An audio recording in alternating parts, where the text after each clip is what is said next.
नमस्कार दर्शक बंधु, चलतु आज घरे प्रस्तुत करने दुकान स्टाइल क्रिस्पी गुलुगुला जहाँ खाइबा को बहुत स्वाद लगे। आपण यही भाव थे घरे बनईकी देखु और कमेंट माध्यम मत निश्चिंत जनातु जे आपण को ये रेसिपी केमिति लगिला। प्रथम आम 2 किलो अटा नहीं जीवा, तार अधा नबा आम सुजी। तो मन रखु आपण घरे जी अच्छी मेजरमेंट कप तो भल, जदि नहीं ताले आपण घरे ग्लास किंबा कप कि गिनारे मध्य मेजरमेंट करके आपण ले परिबे। तो मुझे गोटे चमच पान मधुर नहीं जोटा खाइबा को बहुत बढ़िया लगे। आउ 2-3 इंच ये लुण नहीं आउ 1/4 स्पून खाइबा सोडा जहाँपाई गुलुगुलाटा भलसे आमर फुलिब। तो ये फ्रीडम तेल मुझे यूज करुँची, आपण फ्रीडम तेल जगह अन्य तेल भी यूज करें। तो मुझे 3 स्पून तेल नहीं जहाँ दबा द्वारा गुलुगुलार आमर बहुत भल खास्ता हम। तापर ये मुझे चीनी को पाउडर बने नहीं, आपण स्वाद मुताबिक आपण देते जी मीठा खाऊँ से हिसाब से आपण चीनी पकई पारे। तो ये सब को आम ए सब गोड़े दबा, गोड़े दे सारापर ताको भलसे हाथ में खास्ता करदे।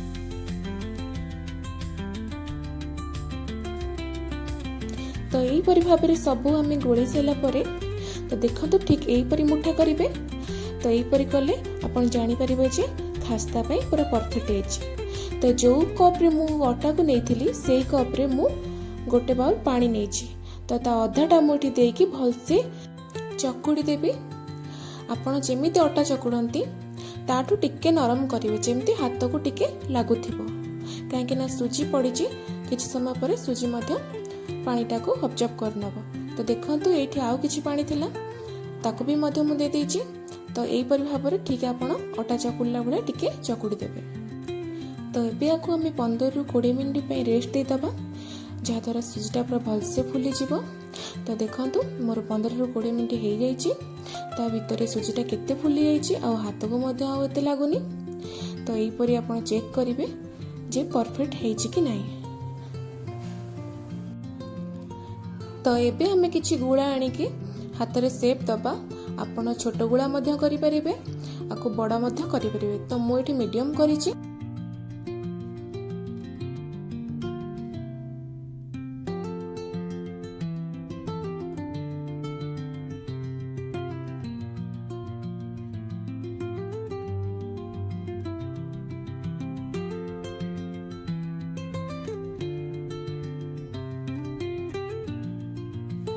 देखंतु एठी मोर सब गुड़ा प्रस्तुत हो जाइछि। तो मु एक तेल कड़ी मध्य बसी देछि। चलो तबे लो टू मीडियम फ्लेम रे हमें आको फ्राई करबा।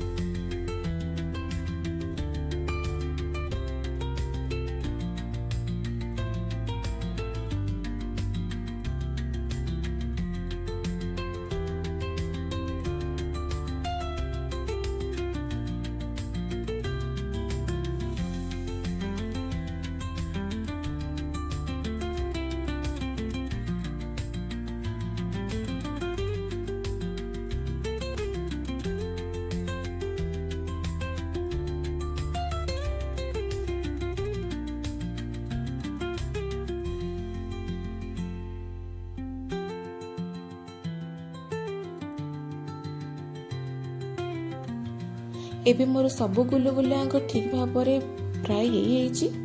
तो एबे हमें आको कड़ाई रू बाहर कर दबा। तो यही परि भाव में आपण घरे बनातु आ रेसिपी मते कमेंट माध्यम निश्चिंत जनातु। आ मो वीडियो भल लागुथिले लाइक शेयर सब्सक्राइब निहाती करिवे।